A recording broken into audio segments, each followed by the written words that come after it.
इंसान को बेशुमार नेमतों से नवाजा है, लेकिन क्या कोई सोच सकता है कि एक दिन कुदरत की किसी नेमत पर टैक्स लग जाएगा? इससे पहले तो ऐसा नहीं हुआ, लेकिन अब कुछ ऐसे मंसूबे बन रहे हैं। अगर आपके घर की छत पर सोलर पैनल्स लगे हैं तो खबरदार हो जाए। हुकूमत एक मंसूबे पर काम कर रही है, जो मंजूर हो गया तो आपको हासिल माली फायदा इंतहाई कम हो जाएगा। ये मंसूबा क्या है, सोलर पैनल लगाने वालों का इससे क्या नुकसान हो सकता है, और इसके लिए पावर सेक्टर नाअहल ब्यूरोक्रेसी इतनी बेचैन क्यों है? ये एक बहुत बड़ा गेम है जिससे आज हम पर्दा उठाएंगे। आप देख रहे हैं आजाद मेंटरी और मैं हूं आदिल अब्बासी।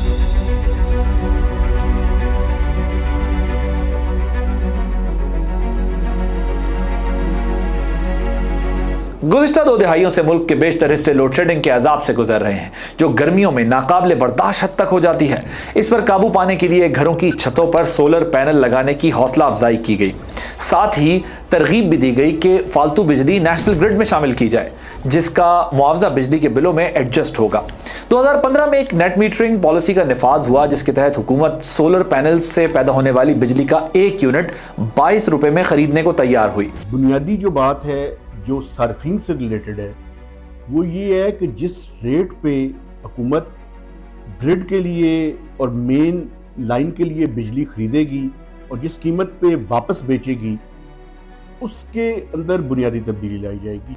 इसमें हुकूमत तब्दीली करने में क्यों मजबूर है? ये जो मौजूदा माली साल है, इसमें जो कैपेसिटी रीपेमेंट्स हैं ये कोई 2.1 ट्रिलियन से ज़्यादा की है। अगले साल एक्सपेक्टेड ये है कि ये बढ़कर 2.7 ट्रिलियन तक ये पहुंच जाएगी। सोलर पैनल लगाने वाले दिन को अपनी जरूरत से ज्यादा बिजली डिस्ट्रीब्यूशन कंपनियों को देते हैं और रात उनसे खरीदते हैं। अगरचे ये सौदा भी सार्फिन के हक में नहीं है, क्योंकि नेशनल ग्रिड के 1 यूनिट की कीमत 62 रुपए तक है, लेकिन उसके बावजूद सोलर पैनल लगाने वालों के माहाना बिलों में काफी हद तक कमी आ गई थी। मगर अब हुकूमत को सोलर पैनल लगाने वालों का ये फायदा कुछ खटकने लगा है, जिसके लिए एक प्लान पर काम हो रहा है। इस प्लान की तरफ आने से पहले पावर सेक्टर की मौजूदा सूरत हाल का जायजा जरूरी है, ताकि इस मंसूबे के बनाने वालों की नीयत, नाअहली और करप्शन को समझने में आसानी हो। इस वक्त मुल्क में बिजली की इंस्टॉल्ड कैपेसिटी 46,000 मेगावाट है, जिसमें ज्यादातर प्राइवेट कारखाने हैं जिन्हें आमतौर पर IPPs कहा जाता है। दिलचस्प बात है कि गर्मियों के सीजन में भी बिजली की तलब 30,000 मेगावाट से कम रहती है। सर्दियों में तो ये 10,000 मेगावाट से भी कम हो जाती है। लेकिन IPP से किए गए मुआहदों की वजह से इस्तेमाल ना होने वाली पैदावारी सलाहियत की कीमत में कम अदा करनी पड़ती है, जिसे कैपेसिटी चार्जेस का नाम दिया जाता है। हुकूमती आदाद शुमार के मुताबिक रवा माली साल में सार्फिन को इस मद में 1300 अरब रुपए अदा करने पड़ेंगे। IPPs के साथ जो एग्रीमेंट्स किए हुए हैं, चाहे हम बिजली खरीदें या ना खरीदें, हमने वो पैसे उनको अदा करने हैं अंडर द सॉवरेन एग्रीमेंट्स। तो अब चॉइस कोई नहीं है पॉलिसी मेकर्स के पास कि वो आज से पहले तक विंडो ड्रेसिंग के जरिए और पैच वर्क के जरिए इस सारे बिजली के मामले को चलाते रहे हैं, लेकिन अब उनके पास पॉलिसी ऑप्शंस खत्म हो रही हैं। तो इन पॉलिसी ऑप्शंस खत्म होने के नतीजे में जो सबसे बड़ा नुकसान है वो सार्फिन को हो रहा है। यही वजह है कि इस वक्त बिजली के बुनियादी टैरिफ की कीमत 29 रुपए और 80 पैसे है, जिसमें 17 रुपए कैपेसिटी चार्जेस के हैं। ये 17 रुपए एक जबरदस्ती का टैक्स है जो गलत मुआहदों की वजह से सार्फिन से वसूल किया जाता है।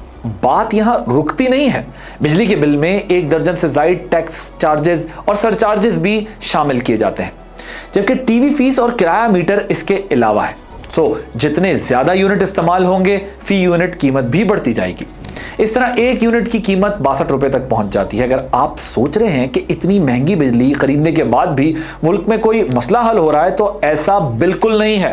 नाकारा डिस्ट्रीब्यूशन निज़ाम और चोरी की वजह से अरबों रुपए सालाना का नुकसान होता है, जिसकी वजह से एक गर्दिशी कर्जा वजूद में आता है। ये नाम आप अक्सर टीवी पर खबरों में हेडलाइंस में सुनते होंगे कि गर्दिशी कर्जे बढ़ गए, गर्दिशी कर्जे कम नहीं हो रहे, जो इस वक्त तकरीबन 2600 अरब रुपए से तजावुज कर चुका है, जिसको कम करने के लिए पावर डिवीजन के पास कोई हल नहीं है, सिवाय इसके कि बिजली की कीमतों में शामिल करके सार्फिन से वसूल किया जाए। यह प्रैक्टिस साल से जारी है, लेकिन गर्दिशी कर्जा कम होने की बजाय बढ़ रहा है। पाकिस्तान का एक्चुअली मसला जो है वो आमदनी नहीं है, बल्कि अखराजात है। गलत अखराजात जब जब किए जाते हैं तो कुछ देर के बाद, कुछ सालों के बाद या कुछ महीनों के बाद, डिपेंडिंग ऑन द नेचर, उसके नताइज गलत निकलना शुरू हो जाते हैं और उससे लायबिलिटी बढ़ती है।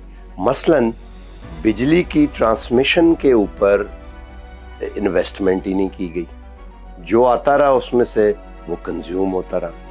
इसी तरह डिस्ट्रीब्यूशन पे भी नहीं इन्वेस्टमेंट की गई। आपने तारें देखी होंगी जो स्पार्क कर रही होती हैं और बिजली ज़ाया करती हैं। ट्रांसमिशन हमारे पास लाइन के ऊपर इन्वेस्टमेंट की ज़रूरत थी। तो जो फिजिकल इंफ्रास्ट्रक्चर है, एक तो उस पर इन्वेस्टमेंट नहीं की गई। इस कर्जे को कम करने के लिए आईएमएफ ने एक सॉलिड प्लान मांगा है, जिसके लिए मुल्क के नाअहल पावर मैनेजर्स मुख्तलिफ तजावीज़ पर काम कर रहे हैं, जिसमें नेट मीटरिंग पॉलिसी को तब्दील करना भी शामिल है। इसकी जगह क्या पॉलिसी लाई जा रही है, इसका जवाब आगे चलकर हम आपको देंगे। इससे पहले अहम सवाल यह है कि गर्दिशी कर्जे का सोलर पैनल इस्तेमाल करने वालों से बराह रास्त ताल्लुक क्या है। अगरचे कोई बराह रास्त ताल्लुक नहीं, लेकिन बड़ी तनख्वाहों पर काम करने वाले पावर डिवीजन के माहिरीन ने यह ताल्लुक जोड़ दिया है।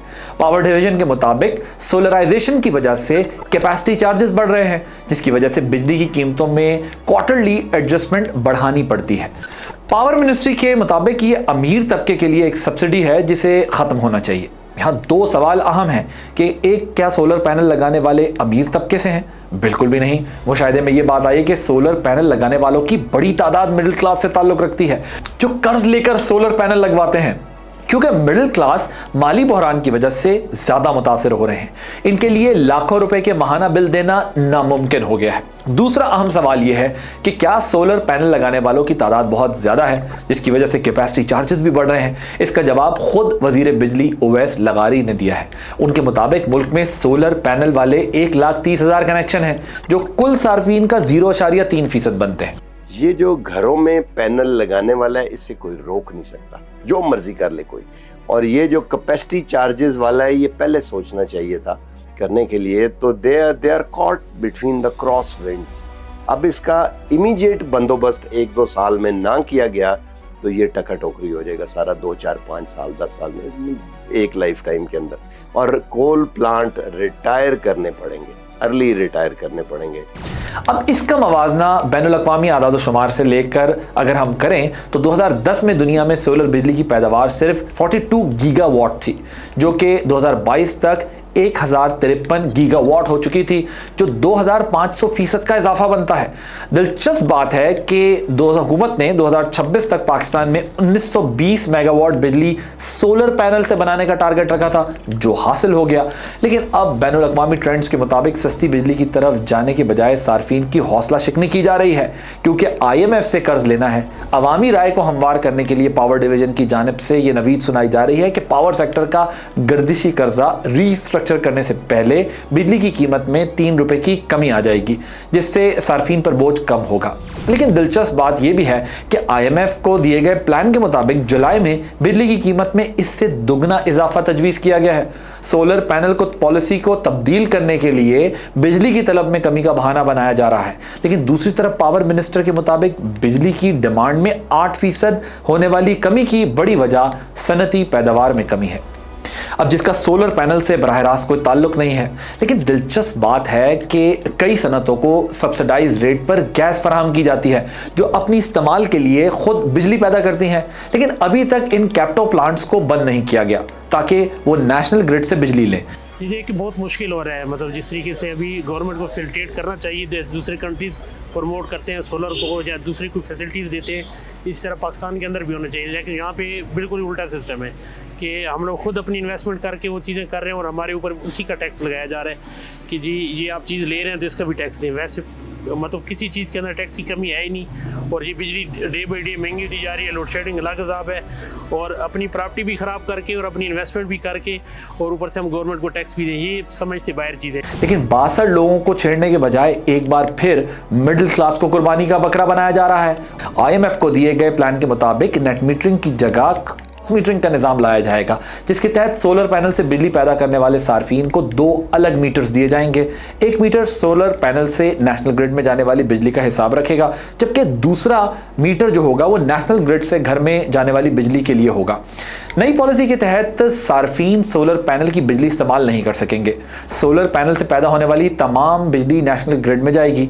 पिछले दिनों जो वज़ीर तवानाई है उन्होंने एक प्रेस कॉन्फ्रेंस की थी, उसके अंदर जो IMF की तरफ से कोई इंस्ट्रक्शन थी कि ये जो आपकी नेट मीटरिंग वाला जो मामला है, चूँकि मुल्क को रेवेन्यू में लॉस हो रहा है, हमारा मुल्क जो है वो 2 ही चीज़ों में कमाता है, मेजर 2 चीज़ें हैं, एक आपका पेट्रोलियम मसनूआत हैं और दूसरा जो आपकी इलेक्ट्रिसिटी है। होना ये चाहिए कि ये जो आपके बड़े कंज्यूमर हैं जो ग्रिड से आउट हुए हैं उनको दोबारा ग्रिड पे लाना चाहिए, लेकिन जो डोमेस्टिक कंज्यूमर्स हैं 10 kilowatt, 15 kilowatt, 20 kilowatt, even 30 kilowatt तक के जो डोमेस्टिक कंज्यूमर्स हैं उनको रिलीफ मिलना चाहिए और उनका रिलीफ उनसे नहीं छीनना चाहिए। नेशनल ग्रिड फिर अपने मौजूदा निजाम के तहत सार्फिन को बिजली फराहम करेगा जिसका रेट वही होगा जो दूसरे आम सार्फिन पर अप्लाई होता है जिनके पास सोलर पैनल नहीं है। ये रेट अभी तक सामने नहीं आया है क्योंकि डिस्ट्रीब्यूशन कंपनियां किस कीमत पर सार्फिन से बिजली खरीदेंगी, क्योंकि मौजूदा नेट मीटरिंग के तहत पावर कंपनियां 3 यूनिट खरीदने के बदले रात को 1 यूनिट सार्फिन को देती हैं।